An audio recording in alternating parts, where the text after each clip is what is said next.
Hello and welcome to Springboard Brussels 2015.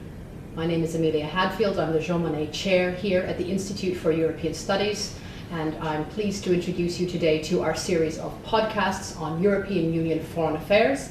This is a 3-year project, so we will be having 3 full years of podcasts, probably between 8 and 9 across 2 particular semesters. So it's my job today to introduce the first of these, explain the rationale behind the podcasts, and tell you a little bit about what is going to be coming up in the next series between autumn 2012 and spring 2013.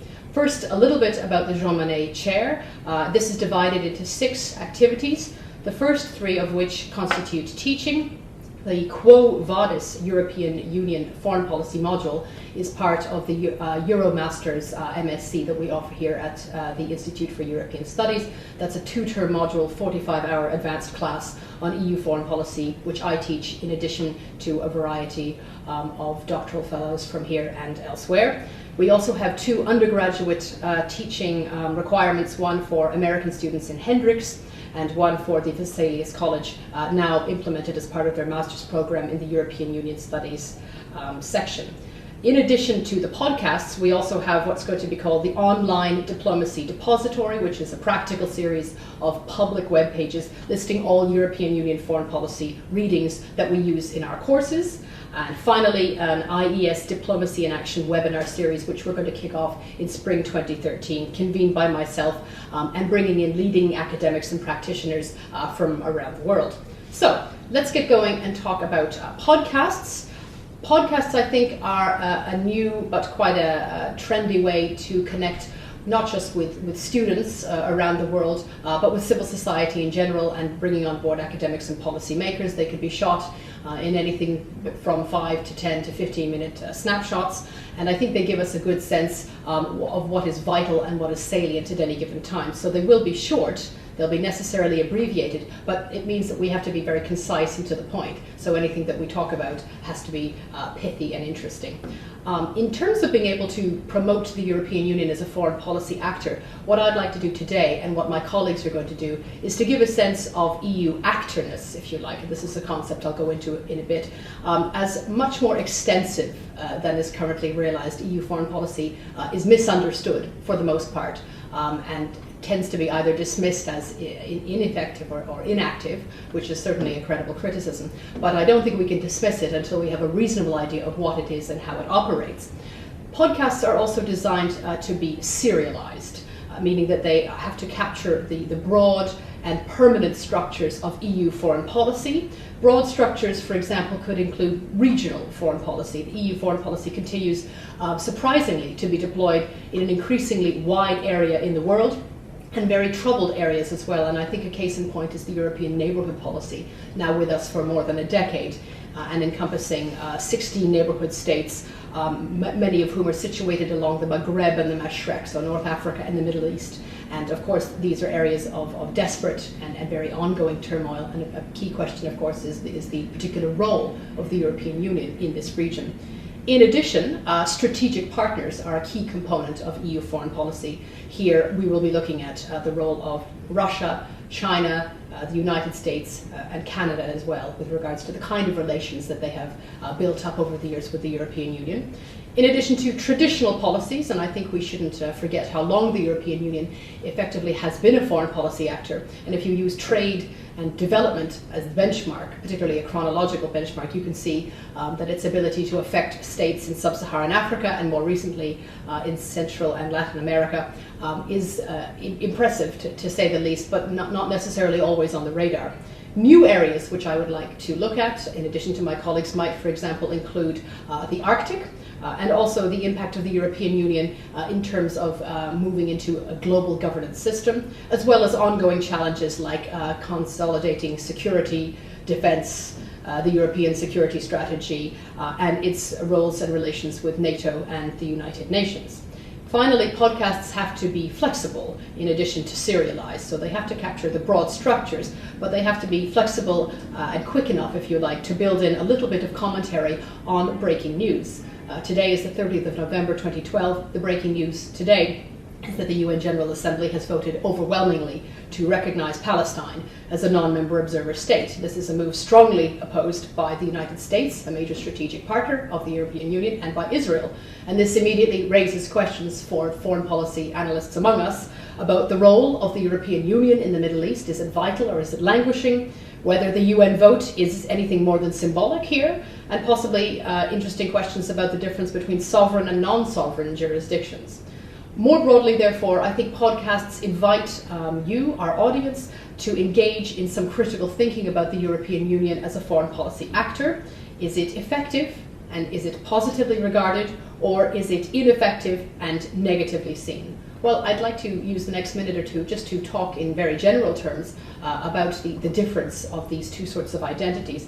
Certainly in terms of positive looks, the foreign policy of the European Union has a degree of accreditation, if I can put it this way, which it did not necessarily have before, and that has come with the Nobel Peace Prize, which was awarded to the European Union in October 2012 for historical efforts effectively to build and institutionalize peace and reconstruction in Europe, and for its development and humanitarian policies. So the Norwegian Nobel Committee's award recognized the European Union for having over 6 decades contributed to nailing down peace and reconciliation, democracy and human rights, first of all in Europe, and then in an enlarged post-Cold War Europe by expanding through the process of enlargement the concepts of peace and reconciliation, rule of law, democracy and good governance. Now we've seen even beyond Central and Eastern Europe, stretching out into the Balkans and possibly, although contentiously, Turkey, the European Union's ability to advance democracy and human rights in those countries. And it's interesting that the Nobel Peace Prize Committee actually and very consciously named Turkey. The point, I think, is that the European Union, although at this point undergoing grave economic difficulties, was seen and recognized by the Nobel Committee as having waged and won, effectively, a struggle for peace and reconciliation and democracy and human rights, and is therefore a credible stabilizing actor, helping to transform Europe from a continent of war to a continent of peace, which sounds very good. And the response, I think, by Council President Van Rompuy and Commission President Barroso was, of course, typically warm and enthusiastic. They understood that it was the strongest possible recognition to the deep political motives behind the Union, although I think it can be said that there are more than simply political motives. I think the question at this point is, given this wonderful winning testament, if you like, of the European Union's ability to consolidate norms, practical and active norms, what can the European Union do with it? And where else in the world can the European Union take these particular structures and instruments and go beyond? Certainly, the European Union continues, I think, to be the world's leading beacon of democracy. It's an advocate of soft power.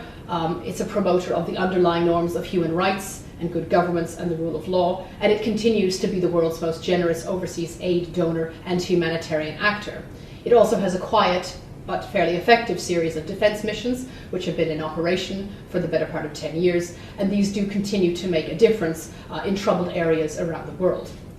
Negatively, however, the European Union not only tends to get very bad press, but it's not necessarily understood that well as a foreign policy actor, and it continues, I think, in large part to demonstrate inefficiency and ineffectiveness. Certainly there are inefficiencies in terms of decision-making. Despite the streamlining, I think, afforded by the Lisbon Treaty, there is still not a tremendously clear sense of the division of strategic labor, if you like, between the Council and the Commission, and we're only now getting a recent sense of the European External Action Service, the EEAS, as an effective one-stop foreign policy shop, if you like, for the European Union.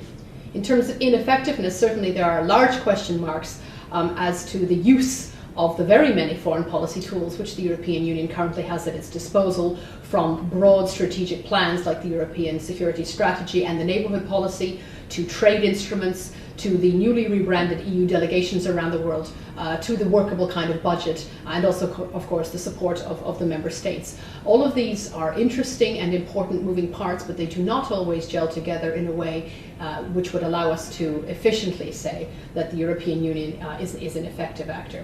So how to tackle with something as wide and wide-ranging and fast-moving as the European Union, if we can define it, if you like, as a series of interlocking institutions. I'd like to suggest there are two ways forward at this point. Of course, there's myriad ways to tackle it, but certainly a conceptual way forward and a policy-based way forward. In terms of a conceptual way forward, I think here I'm leaning towards the scholastic understanding of the concept of the European Union as an international actor. And this means we have to arrive at a definition of European Union foreign policy, which is very tricky. It's difficult enough to define foreign policy in a traditional state-centric construction. The question, of course, is the European Union foreign policy going to be a sort of a larger extension, if you like, a sort of an aggregate of a nation-state foreign policy constructed in relation to traditional state-centric definition, or in opposition to, as a sort of totally different kind of understanding. Certainly we're spoiled for choice in terms of definitions of foreign policy, anything from the sum total of official outputs of a given unit, usually a state, to actions taken by governments directed at the environment outside, the environment external to their state, with the goal of changing that environment or possibly sustaining that, to the representation of beliefs, of cultural values and political goals of a national society, to the attitudes and goals of a nation state necessary to define itself and defend its interests. All of these are quite generic understandings of what could constitute a foreign policy. But for the European Union, of course, we need to go beyond that traditional state-centric unit and think in wider institutional but also regional terms of a definition that allows us to capture those official outputs, the sum total of official outputs, if you like. One of the ways forward, perhaps, and quite a well-known one, is to use the work of Brotherton and Vogler and the term of actor or actorness. So the quality and the concept of actorness is something we can attribute to the European Union and say that we can definitively see it moving on the world stage in a provably clear series of foreign policy strategies on the basis of three particular components: presence, opportunity, and capability. Presence, I think, can be simply defined as acting with intention, the ability to be a unit and to be seen to act. Opportunity, of course, presents itself in various guises. It's the ability, I think, to react with logic to events in and beyond its neighborhood. And capability, in a sense, really the most important, the ability to have and use and act with particular foreign policy instruments as well. So I think that's a helpful and a rather interesting method by which we can capture what the European Union is as an actor, so the quality of actorness based on presence, capabilities, and opportunities. But that's by no means the only way in which we can define the European Union as an actor. We could, for example, simply say that it operates in a combination of dimensions. It's a political, economic, socio-cultural and normative actor, and it operates in all these particular frameworks and tries to build in these components into its various types of foreign policy strategies. Perhaps more simply, and this might appeal to the lawyers among our audience, we could simply say that the European Union ranges up and down on a competence-based structure in which the European Union has respectively stronger or weaker policy competence over various aspects of European Union foreign policy, whether it be trade and development, which is the strongest type of supranational and shared competence, respectively, down to strategic aspects which really have to be tortuously negotiated with the member states in the forum of the Council.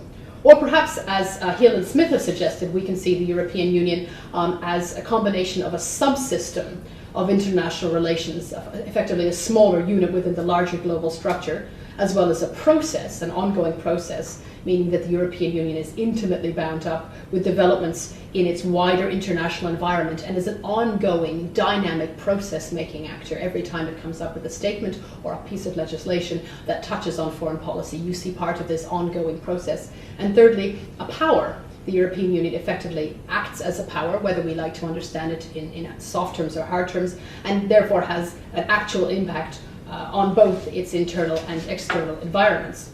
So I think moving beyond the understanding of conceptual suggests that we have a range of definitions and a range of potential ways in which to deconstruct and define the European Union.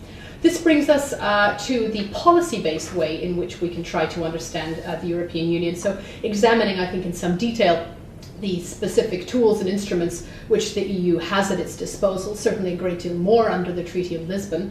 You could perhaps divide these up into procedural and substantive categories. So procedural aspects, for example, would include the general guidelines that the European Union puts together in the form of the European Council, the strategic vision, if you like, and the way in which that strategic vision is effectively knocked on and further refined in terms of the actions and positions and procedures for implementing the actions and procedures as they go down through the various levels of decision making. So moving from the member states down through the working groups to the political and security committees, down through COREPER, the Foreign Affairs Council, and the European Council as well. All of these are particular moving parts. As well as the financing. I think sometimes it's all too easy to forget about the budget, but it is terrifically important, especially at the end of 2012 when we see the budget already having been deferred in terms of decision making to the beginning of 2013. So financing of CFSP means remembering the administrative expenditures, but also the operational expenditures, which are taking up and quite rightly a larger and larger part of the European Union budget.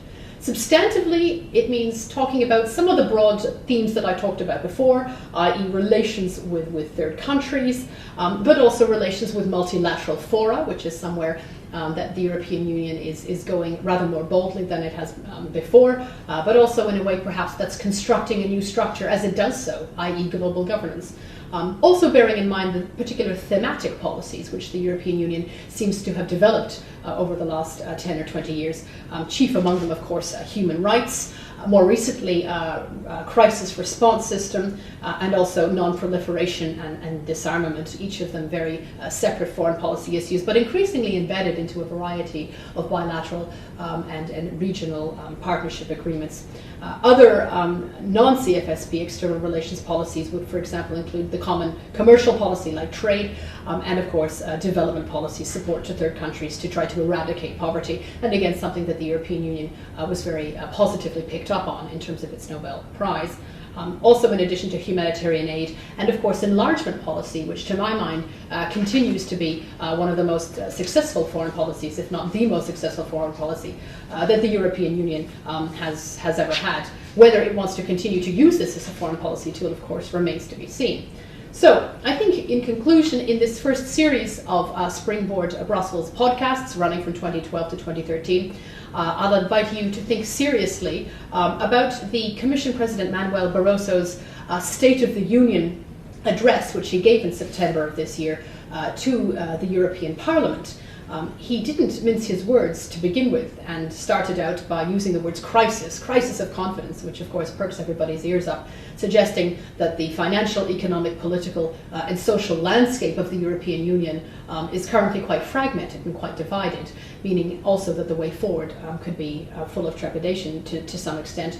The sources, of course, of these are arising from, as he said, the irresponsible practices in the financial sector. So here I think he's making a financial point about unsustainable public debt and quite possibly lack of competitiveness in member states. But from the perspective of foreign policy, I think the State of the Union speech raised a variety of challenges which invite us to look at some of the classical methods by which the European Union has made itself known to the world, i.e. its normative framework, including democracy, which Barroso made very clear should be kept as part of the political solution for the future European Union development. But also a variety of new types of thinking. As he said, let's stop trying to answer the questions of the future with the tools of the past. The most important type of solutions that seem to be on the table here were stronger European Union institutions, chief among them, of course, the Council in terms of foreign policy, proper integration, perhaps suggesting that some aspects of integration have simply not gone deep enough, stronger instruments, and I think for foreign policy this is something that we need to look at very carefully, but also perhaps a little cautiously, and most importantly, a greater commitment to fulfilling the European Union's global role, i.e. promoting European values of freedom and democracy and the rule of law and solidarity, as well as keeping a lead on development and humanitarian assistance. He called, to some extent quite contentiously, for a federation of nation states. And federation, I think, is a word that tends to strike either happiness or fear in the hearts of a variety of member states around the European Union. He says, I call for a federation of nation states by which to tackle common problems, share sovereignty to equip states and people to control their own destiny. In an age of globalization, pooled sovereignty means more power, not less. So I think the salient foreign policy question here is, in what way can a federation of nation states effectively bind the European Union together as an actor and endow it with the characteristic of actorness that would allow it to be a comprehensive foreign policy actor in its region and more broadly in the world. Barroso finished the State of the Union by suggesting that absolute loyalty was needed from the fellow crew members rowing the European Union boat. I think in terms of foreign policy that's going to be a difficult ask with regards to the sovereign remit that member states continue to have. At the same time, I think the level of collective bargaining and common identity and philosophy that the member states now so clearly have in common work towards a positive future for the European Union abroad. So we'll look forward to moving into the second, third and fourth podcasts as we move from the end of 2012 to spring 2013. Thank you very much.